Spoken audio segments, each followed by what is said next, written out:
لیکن میں اس کے باوجود آپ کو کہنا چاہتا ہوں، یہ میرے پاس ٹیبل ہے، دنیا میں جتنے بھی ملک ہیں آج، اس کی پوری لسٹ میرے پاس ہے. اس میں آپ یقین کریں کہ آج جو سب سے سستا ملک دنیا میں، وہ کون سا ملک ہے؟ وہ آپ کا پاکستان ہے. اس وقت ہمارا ملک دنیا میں سب سے سستا ہے رہنے کے لیے. ہمارے سے اوپر ہے افغانستان، پھر ہندوستان، پھر سیریا، پھر ٹونیزیا، ازبیکستان، وینزویلا.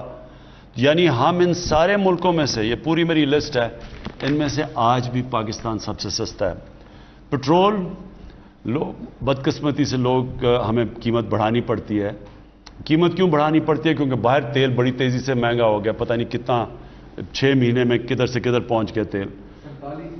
47% بڑھا ہے تیل دنیا میں. تو ہم کیونکہ امپورٹ کرتے ہیں تو ہمیں بھی بڑھانا پڑتا ہے. تو دنیا میں 47% بڑھا ہے، پاکستان میں 11% بڑھا ہے صرف. آج سارے ملکوں میں سے جدھر جو تیل امپورٹ کرتے ہیں، سب سے سستا پیٹرول اور ڈیزل پاکستان میں ہے. صرف جو 27 ملک جنہوں میں ہمارے سے زیادہ سستا ہے، وہ خود ان کے ملک میں تیل ہے، ان کو امپورٹ نہیں کرنا پڑتا. تو جو امپورٹ کرتے ہیں ملک جس طرح پاکستان ہے، ہم دنیا میں آج سب سے سستا پیٹرول اور ڈیزل ہمارے ملک میں. کہنے کی یہ کوشش کر رہا ہوں کہ ہم جدوجہد کر رہے ہیں قیمتیں نیچے لانے کے لیے. یعنی یہ ہمارا سارا وقت، ہر ہفتے میٹنگ ہوتی ہے کہ کیسے ہم نے روکنا ہے، لوگوں کے لیے آسانیاں پیدا کرنی ہے. اور آخری بات یہ کہنا چاہتا ہوں کہ جو تنخواہ دار طبقہ ہے، اس کو تو واقعی ہٹ ہوئی ہے کہ اگر آپ کی تنخواہیں ہیں تو جب چیزیں اوپر گئی ہیں، تنخواہ دار طبقے کے لیے مشکل وقت ہے. اور ان کے لیے ہم نے ابھی سیلری ان کی انکریز کی ہے، بڑھائی ہے اس باری. لیکن جو باقی کسان ہیں دیہات میں، ادھر تو 1100 ارب روپیہ پہلی دفعہ مزید اضافی کسانوں کے پاس کیا ہے. کبھی پاکستان کی تاریخ میں اتنا زیادہ پیسہ کسانوں کے پاس نہیں گیا، کیونکہ کبھی گندم کی یہ ریٹ نہیں ملی، کبھی گنے کا یہ ریٹ نہیں ملا، کبھی مکئی کا یہ ریٹ نہیں ملا. تو یہ جو ریٹ، جو اضافی پیسہ گیا ہے، ایک تو وہاں ان کے انکم بڑھی ہے. دوسرا، اس وقت انڈسٹری کے اندر جس طرح کا اس وقت پیسہ ٹیکسٹائل انڈسٹری میں بن رہا ہے یا انڈسٹریز بنا رہی ہیں، مجھے لوگوں نے کہا کہ انہوں نے کبھی اتنا زیادہ پیسہ نہیں بنایا. اور کنسٹرکشن کے اندر جس طرح کی اس وقت آج پیسہ بن رہا ہے کنسٹرکشن کے اندر، جو آج زمین کی قیمتیں چلی گئی ہیں، پلاٹس کی اور گھروں کی، یہ بھی کبھی کسی کے پاس اتنا پیسہ نہیں آیا. تو میں صرف ریکویسٹ کروں گا کہ جو انڈسٹری والے ہیں، آپ اپنے جو مزدور ہیں ان کی آپ زیادہ تنخواہیں بڑھائیں، کیونکہ جب آپ کو اتنا فائدہ ہوا ہے تو ان کو بھی فائدہ کروائیں جو مزدوروں کو ہے. لیکن جو سیلریڈ لوگ ہیں، مجھے پتہ ہے آپ کی مشکلات ہیں. انشاءاللہ جس طرح ہمارا ٹیکس بڑھتا جا رہا ہے، ہماری آمدنی بڑھتی جا رہی ہے. آپ کو پتہ ہے ہم نے اس باری سب سے زیادہ پاکستان کی تاریخ میں ابھی ٹیکس اکٹھا کیا ہے. اور انشاءاللہ جو ہم FBR میں اب اور اصلاحات کر رہے ہیں، آٹومیشن لے کے آ رہے ہیں، تو ہماری آمدنی اور بڑھتی جائے گی. جیسی جیسی آمدنی بڑھے گی، انشاءاللہ ہم اپنی سیلریڈ کلاس کی بھی مدد کریں گے، اور ہم یہی پیسہ لگائیں گے اپنے انفراسٹرکچر کے لیے، اپنے کسانوں کے لیے، تاکہ ان کی پیداوار بڑھے. جب ہماری پیداوار بڑھے گی تو اس سے پھر ہماری جو کھانے پینے کی چیزیں بھی مہنگی نہیں ہوں گی. بہت بہت شکریہ. آپ یہ نمبر نوٹ کر لیں سٹیزن پورٹل کا، 05190000111 90000111. آپ اپنی شکایات اس پہ بھی درج کر سکتے ہیں. پھر کبھی آپ سے ملاقات ہوگی. بہت بہت شکریہ.